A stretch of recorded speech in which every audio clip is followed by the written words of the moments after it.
এটা দেখুন কি লেখা আছে, এই লেখাটার দিকে একটু ভালোভাবে নজর দিন আপনারা। প্রথমে শুরুতে লেখাটা বেরিয়েছিল সংবাদ প্রতিদিনের 15ই সেপ্টেম্বর 2022। হেডিং কি ছিল? আইএসএল এর ওঠানামা, স্ট্র্যাপ আইএসএল এর ওঠানামা নিয়ে আমার একটা প্রতিবেদন ছিল 15ই সেপ্টেম্বর 2022-এর। হেডিং ছিল ভারতীয় ফুটবলে পিছোতে পারে এএফসি রোডম্যাপ। এএফসি রোডম্যাপ 2022 সালের 15ই সেপ্টেম্বর।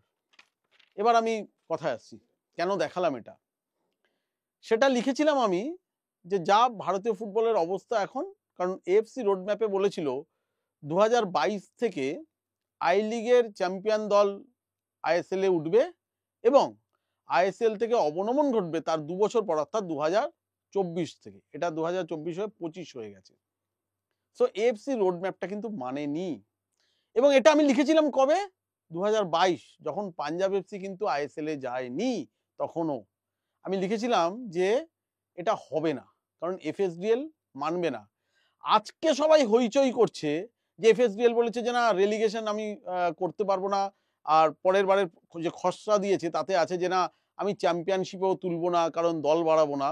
আমি এটা লিখেছিলাম 2022, এই জন্য আপনাদের দেখালাম এই খসড়াটা, যে আমি 2022 সালে সংবাদ প্রতিদিনের 15ই সেপ্টেম্বর লিখেছি যে এই যে এএফসি রোডম্যাপ একটা হয়েছে বটে, যে 2022-এ তুলতে হবে, মানে আই লিগের থেকে চ্যাম্পিয়ন টিম উঠবে আইএসএল এ, এবং 2024-এ আইএসএল এর যে টিমটি নেমে যাবে, মানে লাস্ট টিমটি যে রেলিগেশন হবে, সেই টিমটি নেমে যাবে আই লিগে। আমি লিখেছিলাম যে এফএসডিএল এটা চায় না। কবে লিখেছিলাম?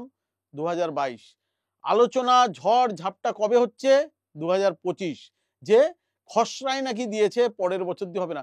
আরে এই খসড়াটার এখন দিচ্ছে লিখিতভাবে, আলোচনা শুরু হয়ে গেছে 2021-22 থেকে, সেটা সংবাদ প্রতিদিন লিখেছে 2022-এ যে এটা ওরা মানবে না, এফএসডিএল এই রোডম্যাপ মানবে না। কেন মানবে না তার ব্যাখ্যাও এটার মধ্যে স্পষ্ট আছে, যে কেন মানবে না 2021-22-এ স্পষ্ট আছে। লেখাটা যেহেতু পড়া যাচ্ছে না, আমি মুখে বলছি। ওদের ব্যাখ্যা ছিল এফএসডিএল এর, যে আমি রেলিগেশন 2024-এ করে দিলাম, ধরুন করে দিল। ভারতীয় ফুটবলের টিআরপি এই যে দেখানো হয় স্টারে বা জিওতে, যে এখন দেখানো হয় আইএসএলটা, সবচেয়ে বেশি টিআরপি আসে দুটো জায়গা থেকে, একটা কলকাতা আর একটা কেরালা। ধরুন এই দেখা গেল রেলিগেশনে পড়ে কলকাতার কোনো একটি টিম বা কলকাতার বা কেরালার একটা টিম যদি রেলিগেশনে নেমে যায়, তাহলে কি হলো? যে টিআরপির অর্ধেক শেষ হয়ে গেল। এবার যে 10টা টিম শুরুতে আইএসএল এ বিশাল ইনভেস্ট করে টাকা এবং এত বছর ধরে করছে, তারা ইনভেস্ট করেছে, কোনো লাভ করেনি, প্রফিট করেনি, শুধু ইনভেস্ট করতে হয় বলে করে গেছে ফুটবলের স্বার্থে, ভারতীয় ফুটবলের স্বার্থে, তাদের কোনো একটি টিম ধরুন রেলিগেশনে গেল। সাপোজ ধরুন যদি কোনোদিন মোহনবাগানের মতো টিম, সঞ্জীব গোয়েঙ্কার টিম রেলিগেশন হয়ে যায়, সে কত কোটি টাকা খরচ করেছে, তাহলে কি হবে? সে আই লিগ খেলবে? এটা হয়? তার এত কোটি টাকার ইনভেস্টমেন্ট সব শেষ।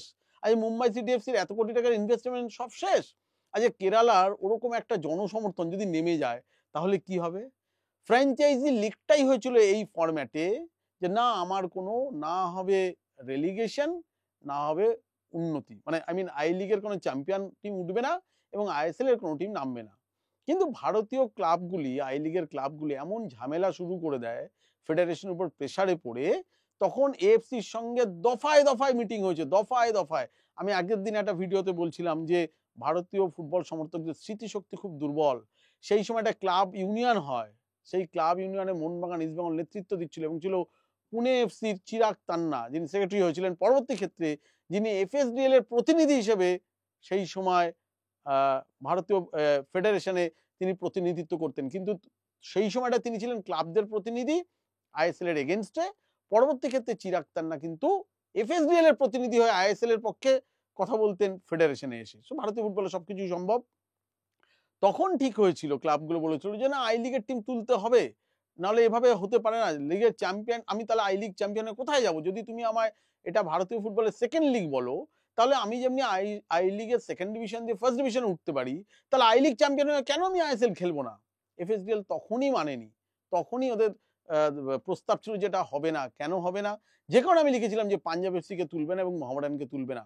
কিন্তু কল্যাণ চৌবেনকং সে বছর এসে যখন 2022-এ আসে, তখন আমি এই কপিটা লিখি এবং আমাকে একটা রিজাইন্ডার ধরা কল্যাণ চৌবে অ্যান্ড কোং ফেডারেশন থেকে, যে না আমি ভুল লিখছি, যে ওরা তখন প্রায় প্রথম বছর এসছে ক্ষমতায়, সুতরাং যেভাবে হোক প্রেশার করে ওরা পাঞ্জাবকে তুলে দেয় এবং পরবর্তী ক্ষেত্রে মোহামেডানে ওঠে। কিন্তু এফএসডিএল কখনো খুশি ছিল না। এদের ব্যাখ্যা, এফএসডিএল এর ব্যাখ্যা পুরো ক্লিয়ার ছিল যে আমি তো টুর্নামেন্টটা করছি, লাভ পাচ্ছি না, কিন্তু লসের বোঝা আমি বাড়াতে পারবো না। লসের বোঝা এই কারণে বাড়াতে পারবে না, ওদের তখন টিম সংখ্যা বেড়ে যাচ্ছে এবং আই লিগের টিম নেওয়া মানে তারা ওই সময় ফ্র্যাঞ্চাইজি ফিস দিতে রাজি ছিল না, যে আমি ফ্র্যাঞ্চাইজি ফিস দেবো কেন, আমি তো চ্যাম্পিয়ন হয়ে উঠছি। যারা সরাসরি আইএসএল খেলছে তারা যে ফ্র্যাঞ্চাইজি ফিসটা দিচ্ছে, আমি তো সেই ফ্র্যাঞ্চাইজি ফিসটা দেবো না। তাহলে দুটো টিমের ফ্র্যাঞ্চাইজি ফিস যদি না পায় এফএসডিএল এর ক্ষেত্রে, তাহলে ওদের আর্থিক একটা ক্ষতি হচ্ছে। অথচ আমার ম্যাচ বাড়াতে গেলে আমার সম্প্রচারের খরচ বেড়ে যাচ্ছে, অথচ আমার ভারতীয় ফুটবল থেকে কোনো টাকা আসছে না, রিফান্ড আসছে না কিছু, অথচ খরচ বেড়ে যাচ্ছে।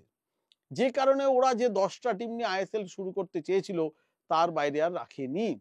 আজকে এফসি রোডম্যাপে কি বলেছিল, 2024 থেকে আইএসএল থেকে রেলিগেশন হবে, মানা হয়েছে? তো সেই ফেডারেশন তো আছে, ফেডারেশন কি মেনেছে? তুমি 2022-এ যেহেতু ক্ষমতায় এসেছিলে, তখন তুমি জোর জবরদস্তি করে যে এফসি রোডম্যাপ মানতে হবে এফএসডিএল কে প্রেসার দিয়ে পাঞ্জাব এফসি 2022 এবং 2023-এ মোহামেডান স্পোর্টিংকে তুলে দিলে। কিন্তু এফসি রোডম্যাপেই বলা আছে যে 2024 থেকে আইএসএল এর দল রেলিগেশন হবে, সেটা কোথায় গেল? তখন তো তুমি ভুলে গেলে যে তাহলে 2024-এই কিন্তু এফএসডিএল মানেনি ফেডারেশন এবং এএফসি যে মিলিতভাবে যে রোডম্যাপ, ভারতীয় ফুটবলের রোডম্যাপ, সেটা মানেনি। 2025-এ এসে তুমি কান্নাকাটি শুরু করেছো যে আরে এফএসডিএল খসড়া দিয়েছে, নতুন করে যে চুক্তি হবে তাতে কেউ চ্যাম্পিয়ন হয়ে উঠবেও না, রেলিগেশন হয়ে নামবে না। তুমি তো অলরেডি মেনে বসে আছো। তুমি যেভাবে চ্যাম্পিয়ন টিম তুলেছো সেইভাবে তাহলে 2024-এ এফএসডিএল কে বললে না কেন যে না তোমার তো চুক্তিতেই আছে যে এএফসির রোডম্যাপে আছে, ভারতীয় ফুটবলের রোডম্যাপ মেপে তোমার নামানো উচিত। তাহলে এই যে কান্নাকাটিটা চলছে, এটা এখনকার যেহেতু লিখিত খসড়া দিয়েছে, মানে কিছু প্ল্যানিং দিয়েছে, এফএসডিএল প্রস্তাব দিয়েছে বলে কান্নাকাটি চলছে। আসলে কিন্তু এই কান্নাকাটি করার কোনো জায়গা নেই, তুমি এটাই করে এতদিন ধরে এসেছো। এফএসডিএল এর পরিষ্কার ব্যাখ্যা যে এই যে আমি কিছুদিন আগে একটা খবর করেছিলাম যে মোহামেডানের আর আইএসএল খেলা রিয়েলি খুব টাফ, ওরা চার্চিল নিয়েও খুব টেনশনে আছে। যে আজকে ক্যাসের প্রথম যে মিটিংটা হয়েছে তাতে ইন্টারকাশিকেই ওরা বলছে যে ঠিকঠাক, আরো একটা মিটিং আছে, সেটাতে যদি ইন্টারকাশিকেই বিজয়ী বলে ঘোষণা করে তাহলে চার্চিল ব্রাদার্স উঠবে না। কিন্তু যদি চার্চিল ওঠে, যেভাবে ফেডারেশন চার্চিলকে আই লিগে চ্যাম্পিয়ন বলে দিয়েছিল, এফএসডিএল এর রিয়েলি টেনশন আছে মোহামেডান স্পোর্টিং এবং চার্চিল ব্রাদার্সকে নিয়ে। ওরা আবার ঠিকই করে নিচ্ছে, যে টিমগুলো খেলবে তাদের ফাইন্যান্সিয়াল কমিটমেন্ট যদি ঠিক না থাকে নেবে না। কারণ এই লিগের মাঝখানে এই প্লেয়ার টাকা পাচ্ছে না, ও চালাতে পারছে না, ওর ফ্লাইট ফেয়ার নেই, হোটেল ভাড়া কি করে দেবে। মোহামেডান স্পোর্টিং এর অর্ধেক প্লেয়ার রিপোর্ট করে এগেনস্টে ক্লাব রিপোর্ট করে বসে আছে ফিফার কাছে, ফিফার ব্যান খেয়ে বসে আছে। এটা একটা লিগের ভাবমূর্তি নষ্ট করে। এতে এফএসডিএল যেমনি টাকা পায় না, তেমনি একটা লিগের ভাবমূর্তি নষ্ট করে। যে কারণে এফএসডিএল বলেছে যে আমি আর ফাইন্যান্সিয়াল কমিটমেন্ট ছাড়া কোনো টিমকে আর জায়গা দেব না। It's a private tournament. যদিও এফএসডিএল এ তুমি সই করে দিয়েছো প্রাইভেট টুর্নামেন্ট, প্রাইভেট টুর্নামেন্ট করলে ওরা ওদের মতোই করে প্ল্যানিং তৈরি করবে, আমার ভালো লাগুক আর না লাগুক, এটাতে মানি ইনভেস্টমেন্টের ব্যাপার আছে, লাগুক আর না লাগুক। আজকে ভাবুন যে রেলিগেশন করাবে, কি করে রেলিগেশন করবে? আজকে সঞ্জীব গোয়েঙ্কা যে পরিমাণ টাকা ইনভেস্ট করেছে ভারতীয় ফুটবলের জন্য, কাল কোনো কারণে হতেই পারে, কেউ রেলিগেশন হতে পারে, কেউ চ্যাম্পিয়ন হতে পারে, কাল কোনো কারণে ধরুন আজকে রেলিগেশন হয়ে গেল মনমান, তাহলে এই যে এত কোটি টাকা এতদিন ধরে ইনভেস্ট করে এলো, তাহলে কি হলো? ক্লাবটাই তো উঠে যাবে। সে কি আই লিগে গিয়ে যে টিমটা 50, 60, 70 কোটি টাকা খরচ করছে, সে আই লিগে গিয়ে 3 কোটি টাকা টিম করে টিম চালাবে? চালাবে না। সো ক্লাব যারা ফ্র্যাঞ্চাইজি আছে, যারা এত কোটি টাকা ইনভেস্ট করে বসে আছে, বেঙ্গালুরু, মোহনবাগান, মুম্বাই সিটি এফসি, প্রত্যেকে যারা ইনভেস্ট করেছে কোটি কোটি কোটি কোটি টাকা, তারাও তো সেই কমিটমেন্টে এফএসডিএল এর থেকে চাইছে যে আমাদের কোনো রেলিগেশন হবে না, কারণ আমরা এইটা এনজয় করছি। এটা আমেরিকান মেজর সকার লিগেও হয়, এটার মধ্যে নতুনত্ব কিছু নেই। এবার তুমি গেল সবাই রব করছে, এটা তো ডিপেন্ড করছে নতুন খসড়াটা মানবে কে? All India football federation. FSDL তো কানে বন্দুক রাখিনি, ওরা বলছে যে বস আমায় যদি আইএসএল চালাতে হয় আমার এই শর্ত, আমি তো আর লস করে করতে পারবো না, তোমাকেও টাকা দেবো, আমি ক্লাবগুলো বাড়িয়ে সেই ইনফ্রাস্ট্রাকচার রেডি থাকবে না আমার, আমার যে ক্লাবগুলো একটা পর্যায়ে রয়েছে ফাইন্যান্সিয়াল কমিটমেন্ট নিয়ে, সেখানে আমি বেনজল ঢুকিয়ে দেবো কিছু ক্লাবের মতো, যারা টাকা পয়সা দিতে পারবে না প্লেয়ারদের, অথচ ঝামেলা হবে, ফিফায় যাবে, বারবার করে ব্যান হবে এবং এটাতে একটা লিগের ভারসাম্য নষ্ট হবে। সেটা আমি করতে দিতে পারি না। আমার লিগ, আমি এই তোমায় প্রপোজাল দিচ্ছি, ফেডারেশন তো যখন জানতো রোড ম্যাপটা 2024-এ মানতে হবে, তো 2024-এ করেনি কেন? 2022-এ যখন তুমি চ্যাম্পিয়ন আই লিগের চ্যাম্পিয়ন টিম তুমি পাঞ্জাব এফসি কে তুলে দিলে আইএসএল এ, তাহলে তখন বসে করনি কেন যে না তাহলে অবনমনটাকেও করতে হবে? তখন তো করনি।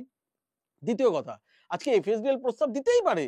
আমি অল ইন্ডিয়া ফুটবল ফেডারেশন, আমি মানবো কি মানবো না তো আই উইল ডিসাইড। আমি যদি মনে করি, আমার মনে আছে একটা যেদিনকে 2022-এর 2 সেপ্টেম্বর যখন কল্যাণ কোং নতুন কমিটি ফেডারেশনে ক্ষমতা এলো, সেই দিনকে যেদিনকে প্রথম ক্ষমতা এলো অল ইন্ডিয়া ফুটবল ফেডারেশনের ফার্স্ট ফ্লোরে, যেখানে বাইচুং ভুটিয়ার ফেয়ারওয়েল হয়েছিল যে রুমটা, সেই রুমে একটা সাংবাদিক সম্মেলন হয়। সেখানে কল্যাণ চৌবেরা প্রতিশ্রুতি দিয়েছিলেন, বলেছিল যে প্রফুল প্যাটেল অ্যান্ড কোং ভারতীয় ফুটবলের জন্য এফএসডিএল থেকে প্রতি বছর 50 কোটি টাকা নিয়ে আসে, আমাদের কাছে অপশন আছে আমরা 500 কোটি টাকা বিনিয়োগ আনবো। কোথায় গেল সেই বিনিয়োগ? এখন কিন্তু বার্গেনিং হচ্ছে সেই 50 কোটির উপরে, যে এফএসডিএল বলছে 50 কোটি না 15 কোটি দেবো, ফেডারেশন চাইছে 30 কোটি। আমি বলছি আলটিমেটলি ওটাতে গিয়ে 25 কোটিতে হয়তো একটা সেটেলমেন্ট হবে যদি এফএসডিএল থাকে। তাহলে তুমি এই এতদিনে কি আনলে? আজকে অল ইন্ডিয়া ফুটবল ফেডারেশনের কাছে তো সবার প্রশ্ন যে এই যে 3 বছর রইলে 22, 23, 24, 25 4 বছর, তাই 4 বছরে কেন একটা এফএসডিএল এর বিকল্প এলো না?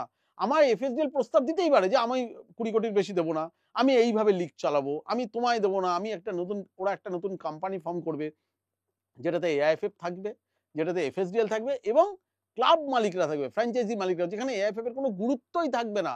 ওরাই প্রস্তাব দিয়েছে। তুমি তো আমার প্রস্তাব দিতেই পারো আমার বাড়িতে থাকবে, এইভাবে থাকবে। আমি মানবো কি মানবো না সেটা তো আমার উপর ডিপেন্ড করে। কিন্তু আমার কাছে কি কোনো অপশন আছে যে ধরুন এফএসডিএল নেই, যে তাহলে আমার রিলায়েন্স নেই, আমার কাছে আদানি আছে বা ব্লা ব্লা ব্লা আরো অন্য কিছু আছে।